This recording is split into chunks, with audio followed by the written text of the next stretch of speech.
Hi friends, ನಮಸ್ತೆ. Welcome to Vaishnavi recipes.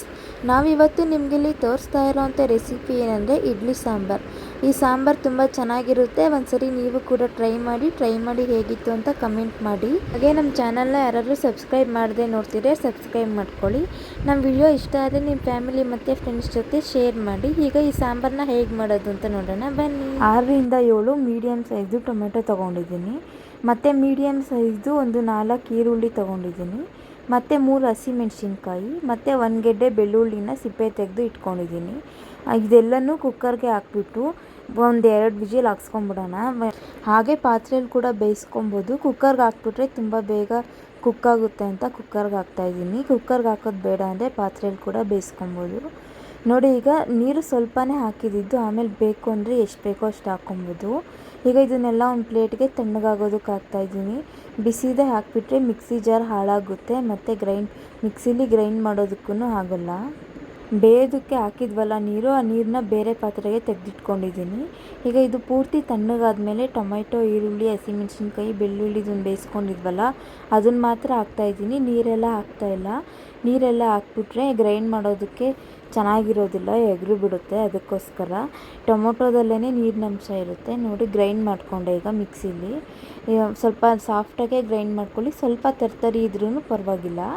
ಈಗ ನೋಡಿ, ಒಗ್ಗರಣೆಗೆ ಸ್ವಲ್ಪ ಸಾಸಿವೆ, ಒಂದು ಅರ್ಧ ಟೀ ಸ್ಪೂನ್ ಆಗೋಷ್ಟು ಜೀರಿಗೆ, ಒಂದು 1/4 ಟೀ ಸ್ಪೂನ್ ಆಗೋಷ್ಟು ಮೆಂತ್ಯ, ಹಾಗೆ ಒಂದು 2ರಿಂದ 3 ಟೇಬಲ್ ಸ್ಪೂನ್ ಆಗೋಷ್ಟು ಎಣ್ಣೆ, ಮತ್ತು 1 ಗೆಡ್ಡೆ ಬೆಳ್ಳುಳ್ಳಿನ ಜಜ್ಜಿಟ್ಕೊಂಡಿದ್ದೀನಿ. ಸ್ವಲ್ಪ ಕರಿಬೇವು ಮತ್ತು ಬ್ಯಾಡಗಿ ಮೆಣಸಿನ್ಕಾಯಿ, ಒಂದು 1/4 ಟೀ ಸ್ಪೂನ್ ಆಗೋಷ್ಟು ಹಿಂಗು, ಸ್ವಲ್ಪ ಕೊತ್ತಂಬರಿ ಸೊಪ್ಪು ಮತ್ತು 1.5 ಟೇಬಲ್ ಸ್ಪೂನ್ ಆಗೋಷ್ಟು ಸಾಂಬಾರ್ ಪೌಡರ್. ಖಾರಕ್ಕೆ ಎಷ್ಟು ಬೇಕೋ ಅಷ್ಟು ನೋಡಿ ಹಾಕ್ಕೊಳ್ಳಿ. ನಾವು ಟೊಮೆಟೊ ಎಲ್ಲ ಬೇಯಿಸ್ಕೊಂಡಿದ್ವಲ್ಲ ಅದೇ ಕುಕ್ಕರ್ನೇ ಸ್ಟವ್ ಮೇಲೆ ಇಟ್ಕೊಂಡು ಅದಕ್ಕೇ ಸ್ವಲ್ಪ ಎಣ್ಣೆ ಹಾಕ್ತಾಯಿದ್ದೀನಿ ಒಗ್ಗರಣೆಗೆ. ಎಣ್ಣೆ ಬಿಸಿ ಆದಮೇಲೆ ಸಾಸಿವೆ, ಜೀರಿಗೆ ಮತ್ತು ಮೆಂತ್ಯನ ಒಟ್ಟಿಗೆ ಹಾಕ್ತಾಯಿದ್ದೀನಿ. ಸಾಸಿವೆ ಜೀರಿಗೆ ಎಲ್ಲ ಸಿಡಿದ್ಮೇಲೆ ಒಗ್ಗರಣೆಗೆ ನಾವು ಜಜ್ಜಿಟ್ಕೊಂಡಿರೋ ಅಂಥ ಬೆಳ್ಳುಳ್ಳಿ ಮತ್ತು ಕರಿಬೇವು, ಬ್ಯಾಡಗಿ ಮೆಣಸಿನ್ಕಾಯಿ, ಸ್ವಲ್ಪ ಹಿಂಗು ಹಾಕಿ ಒಗ್ಗರಣೆಯಲ್ಲಿ ಚೆನ್ನಾಗಿ ಬೆಳ್ಳುಳ್ಳಿ ಹಸಿ ಸ್ಮೆಲ್ಲೆಲ್ಲ ಹೋಗೋವರೆಗೂ ಫ್ರೈ ಮಾಡ್ಕೊಬೇಕು.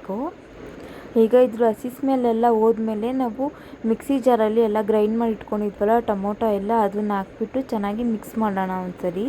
ಇದನ್ನು ಮಿಕ್ಸ್ ಮಾಡಿ ಆದಮೇಲೆ ಈಗ ಇದಕ್ಕೆ ನಾವು ತೊಗೊಂಡಿರೋವಂಥ ಸಾಂಬಾರ್ ಪೌಡರ್ನ ಹಾಕಿ, ಸಾಂಬಾರ್ ಪೌಡರ್ ಹಾಕಾದ್ಮೇಲೆ ನಾವು ಟೊಮೆಟೊ ಎಲ್ಲ ಬೇಯಿಸಿರೋ ನೀರು ತೆಗೆದಿಟ್ಟಿದ್ವಲ್ಲ ಆ ನೀರನ್ನು ಕೂಡ ಈಗಲೇ ಹಾಕೋದು. ಸಾಂಬಾರು ಪುಡಿ ಎಲ್ಲ ಹಾಕಾದ್ಮೇಲೆ ಆ ನೀರನ್ನ ಮಿಕ್ಸಿ ಜಾರ್ಗೆ ಹಾಕಿದ್ದೀನಿ. ಏಕೆಂದರೆ ಮಿಕ್ಸಿ ಜಾರಲ್ಲಿ ಇನ್ನೂ ಉಳಿದಿರುತ್ತಲ್ಲ ನಾವು ಗ್ರೈಂಡ್ ಮಾಡಿರೋವಂಥ ಟೊಮೆಟೊ ಎಲ್ಲ, ಅದನ್ನೆಲ್ಲ ವೇಸ್ಟ್ ಮಾಡೋದು ಬೇಡ. ಅದೆಲ್ಲ ಕರೆಕ್ಟಾಗಿ ಸಾಂಬಾರಿಗೆ ಮಿಕ್ಸ್ ಆಗುತ್ತೆ ಈ ರೀತಿ ಹಾಕೋದ್ರಿಂದ. ಆಮೇಲೆ ನಿಮಗೆ ಸಾಂಬಾರು ಕನ್ಸಿಸ್ಟೆನ್ಸಿ ನೋಡಿ ನಿಮಗೆ ಎಷ್ಟು ನೀರು ಬೇಕೋ ಅಷ್ಟು ನೀರನ್ನ ಮತ್ತೆ ಮಿಕ್ಸಿ ಜಾರ್ಗೆ ಹಾಕಿಬಿಟ್ಟು ಹಾಕ್ತಾಯಿದ್ದೀನಿ. ಮತ್ತು ರುಚಿಗೆ ತಕ್ಕಷ್ಟು ಉಪ್ಪು ಹಾಕ್ಕೊಳ್ಳಿ. ಈ ಸಾಂಬಾರನ್ನ ಒಂದು 3ರಿಂದ 4 ನಿಮಿಷ ಕುದಿಸಿದ್ರೆ ಸಾಕು, ತುಂಬ ಹೊತ್ತೇನು ಕುದಿಸೋದು ಬೇಕಿಲ್ಲ.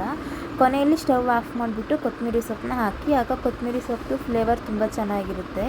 ಈ ಸಾಂಬಾರು ತುಂಬ ಬೇಗ ಆಗುತ್ತೆ. ನೋಡಿ ಎಷ್ಟು ಬೇಗ ಆಗುತ್ತಲ್ವ, ಬ್ಯಾಚುಲರ್ಸ್ ಕೂಡ ಮಾಡ್ಕೊಬೋದು.